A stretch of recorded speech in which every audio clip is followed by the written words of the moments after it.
عرب کے اندر سال کے بعد عورتوں کا ایک میلہ لگتا تھا خانہ کعبہ کے پاس، صرف عورتیں اکٹھی ہوتی تھی، میلہ لگا ہوا تھا۔ ایک تورات جاننے والا یہودی عالم بھی آیا ہوا تھا، وہ بیویوں کے مجمع پہ نظر ڈال کے کہنے لگا، بیویوں مرد کا کام تو کوئی نہیں عورتوں کے مجمع میں بات کرنا، لیکن میں تمہیں ایک پیغام دینے لگا ہوں، اللہ کے آخری رسول جو مکے میں پیدا ہونے والے ان کے آنے کا وقت قریب آ گیا ہے، وہ بیوی بڑی خوش نصیب ہوگی جنہیں ان کی رفاقت ملے گی۔ عورتوں نے جب دیکھا کہ مرد آ گیا عورتوں کے میلے میں تو انہوں نے ڈانٹا جھڑکا، کہا چل اٹھا اپنی کتابیں اور نکل جا۔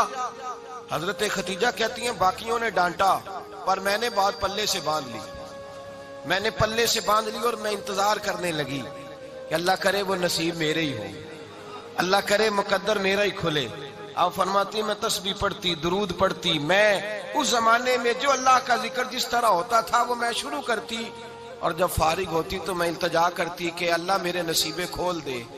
کہتی ہیں آہستہ آہستہ آہستہ آہستہ میں حضور کی تعریف سننے لگی، آہستہ آہستہ تعریف سننے لگی۔ نبی پاک صادق ہیں، امین ہیں، سچے ہیں، دیانتدار ہیں، اس برے اور میلے معاشرے میں بھی وہ سب سے اعلیٰ بھی ہیں اور سب سے اجلے بھی ہیں، وہ سب سے پاکیزہ ہیں۔ میں سننے لگی تعارف، آہستہ آہستہ میں ان کی گرویدہ ہونے لگی۔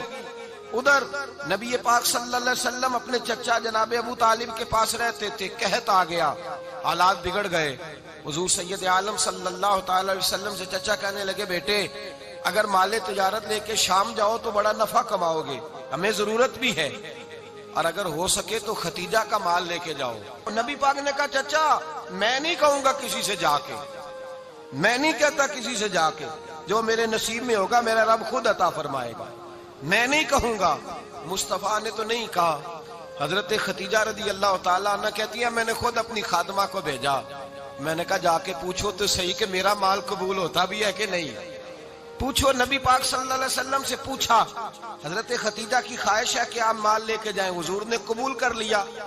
جناب خدیجہ الکبریٰ رضی اللہ تعالیٰ عنہ کے غلام تھے، میسرہ ان کا نام تھا، جناب خدیجہ نے ان کو ساتھ بھیجا، فرمایا تین باتیں ارشاد فرمائی۔ ایک تو فرمایا سارا رستہ غور سے دیکھنا میرے نبی کے ساتھ کیا معاملات درپیش ہوتے ہیں، ابھی اعلان نبوت نہیں کیا، فرمایا ذرا غور کرنا، میرے مصطفیٰ کا مطالعہ کرنا اور مجھے واپس آ کے سبق سنانا، وہ جو تم نے چہرہ بددعا کی تلاوت کی ہو ذرا مجھے واپس آ کے سنانا۔ جنہاں نے دل پر جانی ڈٹھا ہو اکھیاں ہی تک لیاں، تو ملے ہوں تے ساجن ملیا ہوں ناساں لگ پئیاں، ذرا جا کے نا تلاوت کرنا اور مجھے دکھ۔ اور دوسرا فرمایا تم میرے غلام ہو تو مصطفیٰ کے بھی غلام بن کے رہنا، میں سنتی ہوں کہ کردار کے، افکار کے، نظریات کے، عظمت کے بلند و بالا، وہ جیسے کہیں ویسے کرنا۔ اور تیسری حضرت خدیجہ نے نصیحت فرمائی، فرمایا محمد ابن عبداللہ صلی اللہ علیہ وسلم کی رائے سے اختلاف نہ کرنا، یہ چلتے ہوئے معاہدہ کیا، جو وہ کہہ دے سو کر جانا۔ غلام کہتے ہیں میں ساتھ گیا، باتیں میں نے سن لی، لیکن جب سفر شروع ہوا نا ابھی چند منزلیں طے ہوئی تھی، میں نے کہا خدیجہ آپ نے کیا نصیحت کرنی تھی، ان کے ساتھ جو رہے گا وہ ان کا غلام ہی بن جائے گا، ان کے ساتھ جو رہے گا تو اجے میرا محبوب نہیں ڈٹھا جن ویکھ کے چن شرماوے، جے رکھے ہاتھ پھلاں وچ ہاتھ نال پھلا رل جاوے، تے ادھی راتی چن چڑھ جاندے جدوں جلوہ فرماوے۔ مایا جو بھی ساتھ رہتا غلام ہو جاتا۔ میسرہ کہتے میں گیا، تجارت شروع ہوئی، کہتے ہیں نبی پاک صلی اللہ علیہ وسلم جب منڈی میں پہنچے تو لوگ قسمیں اٹھا اٹھا کے مال بیچ رہے تھے۔ اللہ کے محبوب جب گئے نا تجارت کرنے تو ایک آدمی کہنے لگا چلو معاذ اللہ بتوں کے نام تھے لات و منات، کہنے لگا لات کی، عزا کی، منات کی قسم اٹھاؤ، تو نبی پاک فرمانے لگے ان کی قسم اٹھاؤں جن کا میں نام لینا بھی پسند نہیں کرتا، ابھی اعلان نبوت نہیں کیا، اور فرمایا ویسے بھی میں قسم دے کے مال نہیں بیچتا، خریدنا ہے تو خریدو، نہیں خریدنا تو نہ خریدو۔ کہتے ہیں لوگ قسمیں اٹھا اٹھا کے پیچھے جاتے تھے، پر میرے نبی جس سے رخ پھیرتے تھے وہ نبی پاک کے پیچھے ہو جاتا تھا۔ ماتے کئی گنا زیادہ نفع کمایا۔ ہم رستے میں تھے، حضور ایک درخت کے نیچے آرام کرنے لگے، ایک عیسائی راہب غار میں بیٹھا تھا، نکل کے آ گیا، مجھ سے کہنے لگا مجھے وہ جانتا تھا، میں سرا یہ کس کو ساتھ لائے، یہ کون ہے؟ میں نے کہا اہل قریش کے ایک معزز آدمی ہے۔ کہنے لگے یار جس درخت کے نیچے یہ لیٹے ہوئے ہیں یہاں عام آدمی نہیں لیٹ سکتا، یہاں وہی لیٹے گا جو اللہ کا سچا رسول ہوگا۔ یہاں دوسرا کو لیٹ ہی نہیں سکا. یہ رسول ہے، ان کا خیال رکھنا. کاش میں اس وقت تک زندہ رہوں جب یہ نبوت کا اعلان کریں. میسرہ کہتے ہیں میں غلام ہو گیا. نبی پاک صلی اللہ علیہ وسلم کی ادائیں مجھے بھانے لگیں. جب واپسی پہ نکلے تو گرمی بڑی شدید تھی. فرماتے ہیں جب دھوپ تیز ہوتی تو بادل کا سایہ آ کے حضور پہ سایہ کر دیتا. بادل کا ٹکڑا نبی پاک پہ. اللہ جانے کہاں بیٹھ کے لوگوں نے کتابیں پڑھی ہیں جو کہتے ہیں 40 سال کے بعد نبی بنے تھے. پتہ نہیں کہاں بیٹھ کے کتابیں پڑھی ہیں. ہم نے تو جو سیرت پڑھی ہے وہ بتاتی ہے کہ تیری حیات پاک کا ہر لمحہ پیغمبر لگے، ہر لمحہ پیغمبر لگے. یہاں تو وہ لوگ جو کئی سال پہلے 20 اور 25 سال پہلے حضور سید عالم صلی اللہ علیہ وسلم کی رفاقت میں رہے، وہ اعلان کر لوگ پتہ نہیں کہاں بیٹھ کے کتابیں پڑھتے ہیں، کہاں بیٹھ کے. میرے نبی پاک سے صحابہ نے پوچھا حضور آپ کب نبی تھے؟ فرمایا ابھی آدم کی مٹی گوندی جا رہی تھی، ابھی آدم کی مٹی گوندی جا رہی تھی، میں تب بھی اللہ کا رسول تھا. میرے بھائی نبی رحمت سید عالم صلی اللہ علیہ وسلم کے غلام حضرت ختیجہ کے غلام کہتے واپس آیا. اور پہلے بھی کئی دفعہ حضرت ختیجہ کا مال گیا تھا، بڑے نفع آئے تھے، پر جو نفع اس سال آیا وہ پہلے کبھی نہیں آیا تھا. کہتے ہیں مجھ سے حضرت ختیجہ کی سہیلی بھی بیٹھی تھی، میں بھی آ گیا. اور جناب ختیجہ کی سہیلی کہنے لگی چل مال کے بارے میں کچھ بتا، کتنا بکا؟ میں نے کہا مال چھوڑو، مصطفیٰ کی سنو.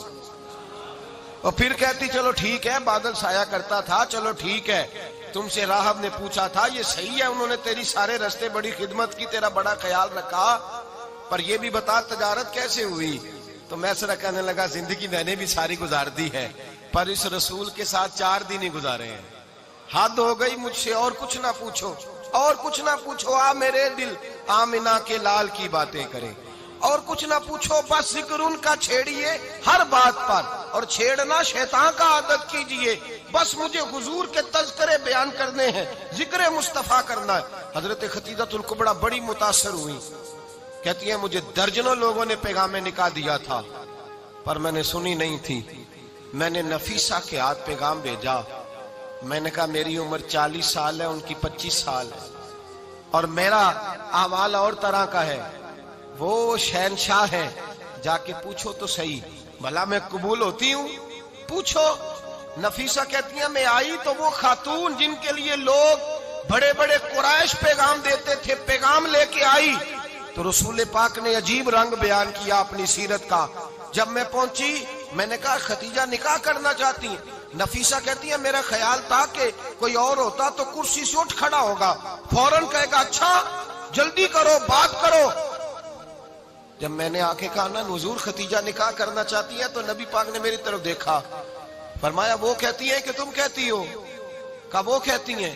تو حضور نے فرمایا ٹھہر جاؤ، میں اپنے چچا سے پوچھ کے بتاؤں گا، میں مشورہ کروں گا، میں پوچھ کے بتاؤں گا. آج بچوں کو کچھ سبق بڑے یاد ہیں. کہتے ہیں پسند کی شادی کرنا حضرت صاحب ناجائز ہے؟ پسند کی شادی کرنا کوئی ناجائز ہے؟ اور میں نے کہا بھائی صرف ایک ہی جائز چیز رہ گئی اور کوئی شے جائز نہیں.